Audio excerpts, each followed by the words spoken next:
అన్ని పార్టీలకు ప్రతిష్టాత్మకంగా మారింది. అక్కడి నుంచి జనసేన అధినేత పవన్ కళ్యాణ్ పోటీ చేస్తుండటంతో వైసీపీ అక్కడ విజయం కోసం సర్వశక్తులు ఒడ్డుతోంది.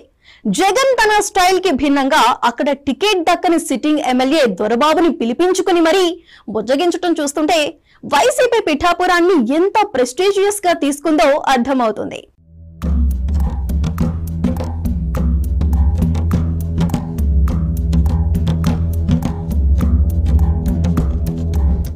ఏపీలో క్లీన్ స్వీప్ చేస్తానంటున్న వైసీపీ మరీ ముఖ్యంగా 4 సెగ్మెంట్లను అత్యంత ప్రతిష్టాత్మకంగా తీసుకుంది.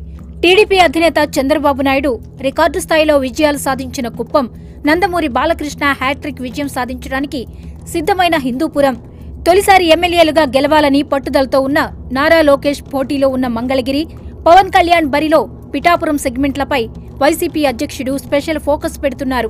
ఇప్పటికే హిందూపురం, కుప్పం బాధ్యతలను భుజానికెత్తుకున్న మంత్రి పెద్దిరెడ్డి రామచంద్రారెడ్డి తానే అక్కడ పోటీలో ఉన్నట్లు గ్రౌండ్ వర్క్ చేస్తున్నారట. తాను నివాసముంటున్న మంగళగిరి సెగ్మెంట్లో లోకేష్ ను తిరిగి ఓడించడానికి జగన్ స్వయంగా వ్యూహాలు పన్నుతున్నారు. పార్టీని వదిలిపోయినా అక్కడ ఎమ్మెల్యే ఆర్కేని తిరిగి వైసీపీలోకి రప్పించగలిగారు. మంగళగిరి వైసీపీ నేతల మధ్య సమన్వయ బాధ్యతలను విజయసాయిరెడ్డి వంటి కీలక నేతలకు అప్పగించారట. ఈసారి ఎన్నికల్లో కాపు వర్గం ఈక్వేషన్లు కీలకంగా మారడంతో పిఠాపురం నుంచి పోటీలో ఉన్న జనసేన అధ్యక్షుడు పవన్ కళ్యాణ్ ను ఓడించడానికి సర్వశక్తులు ఒడ్డుతున్నారట వైసీపీ అధ్యక్షుడు. పవన్ కళ్యాణ్ పోటీ చేసే స్థానంపై చాలా కాలం సస్పెన్స్ కొనసాగింది. ఆయన గత ఎన్నికల్లో పోటీ చేసి ఓడిపోయిన భీమవరం, గాజువాకలతో పాటు వివిధ సెగ్మెంట్ల నుంచి పోటీలో ఉంటారన్న ప్రచారం జరిగింది. మధ్యలో జనసేనాని అనంతపురంపై కూడా కన్నేశారన్న టాక్ వినిపించింది.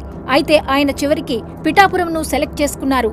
పిఠాపురంలో పవన్ ను ఓడించడానికి వైసీపీ సర్వశక్తులు ఒడ్డుతున్నట్లు కనిపిస్తోంది. సెగ్మెంట్లోని అన్ని మండలాలకు ముఖ్య నేతలను ఇన్ఛార్జిగా నియమించిన అధికార పక్షం పిఠాపురం వైసీపీ అభ్యర్థిగా వంగ గీత పేరు ముందుగానే ఖరారైంది. కాకినాడ ఎంపీగా ఉన్న గీతకు పిఠాపురం సొంత నియోజకవర్గం కావడంతో పట్టుబట్టి మరీ అక్కడ టికెట్ దక్కించుకున్నారు. అక్కడ ఎమ్మెల్యేగా ఉన్న పెండెం దొరబాబును పక్కన పెట్టి మరీ గీతకు అవకాశమిచ్చారు జగన్. అయితే వంగ గీత అభ్యర్థిత్వం ఖరారయ్యే నాటికి పవన్ పోటీ చేసే స్థానంపై క్లారిటీ రాలేదు. ఎప్పుడైతే పవన్ పిఠాపురం నుంచి పోటీకి సిద్ధమయ్యారో పిఠాపురంలో పొలిటికల్ ఈక్వేషన్లు చకచకా మారిపోతున్నాయి. పవన్ పై స్పెషల్ ఫోకస్ పెట్టిన వైసీపీ అధ్యక్షుడు జగన్ ఆయన్ని ఓడించడానికి అన్ని ప్రయత్నాలు మొదలుపెట్టారట. అందులో భాగంగా పిఠాపురం సెగ్మెంట్లో నిర్ణయాత్మకంగా ఉన్న కాపు సామాజిక వర్గాన్ని ఆకట్టుకునే బాధ్యతలను ఇటీవల వైసీపీలో చేరిన కాపు ఉద్యమ నేత ముద్రగడకు అప్పగించారు. అలాగే పిఠాపురం మండల బాధ్యతలు ఉభయ గోదావరి జిల్లాల కోఆర్డినేటర్ మిథున్ రెడ్డికి అప్పచెప్పారట. బీసీ సామాజిక వర్గం ఓటింగ్ ఎక్కువగా ఉన్న కొత్తపల్లి మండలానికి మంత్రి దాడిశెట్టి రాజాని ఇన్ఛార్జిగా నియమించారు. ఆ మండలంలో కీలకంగా ఉన్న మత్స్యకార నేతలతో దాడిశెట్టి అప్పుడే మంతనాలు మొదలుపెట్టారు. గొల్లప్రోలు మండలానికి మాజీ మంత్రి కురసాల కన్నబాబును ఇన్ఛార్జిగా నియమించారు. గొల్లప్రోలు కాపు సామాజిక ముఖ్య నేతలతో ఇప్పటికే ముద్రగడ, కన్నబాబులు మీటింగులు పెడుతున్నారు. ఇక పిఠాపురం వైసీపీ ఫైనాన్షియల్ కమిటీ ఇన్ఛార్జిగా ద్వారంపూడి చంద్రశేఖర్ ను నియమించారట. అంతా పకడ్బందీగా చేస్తున్న వైసీపీ అధ్యక్షుడు పవన్ ని ఓడించడానికి ఏ చిన్న అవకాశం కూడా వదులుకోవడం లేదంటున్నారు. ఆ క్రమంలో వైసీపీ బాస్ తన సహజ శైలికి భిన్నంగా మెట్టు దిగివచ్చి బుజ్జగింపులకు దిగుతుండడం ప్రాధాన్యత సంతరించుకుంది. పిఠాపురం నుంచి పవన్ పోటీలో ఉంటారని ప్రచారం జరిగినప్పుడు టీడీపీ మాజీ ఎమ్మెల్యే వర్మ అసంతృప్తితో కనిపించారు. అప్పట్లో ఆయనతో వైసీపీ నేతలు మంతనాలు సాగించారన్న టాక్ వినిపించింది. అయితే పవన్ పోటీ ఖరారయ్యాక చంద్రబాబు జోక్యం చేసుకుని వర్మ భవిష్యత్తుపై హామీ ఇవ్వడంతో ఆయన పవన్ ని గెలిపిస్తానంటున్నారు. వాస్తవానికి పిఠాపురంలో వర్మకి మంచి ఫాలోయింగ్ ఉంది.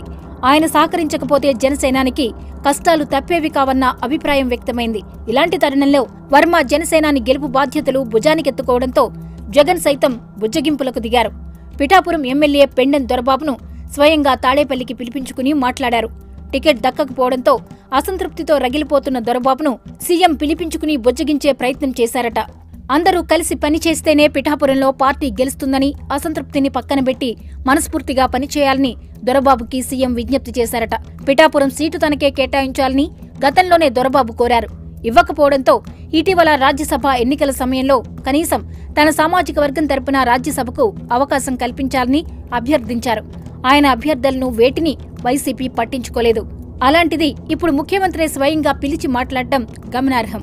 మరి దొరబాబు రియాక్షన్ ఎలా ఉంటుందో కానీ పిఠాపురంపై జగన్ ఎంత ఫోకస్ పెడుతున్నారో ఈ ఎపిసోడ్ స్పష్టం చేస్తోంది.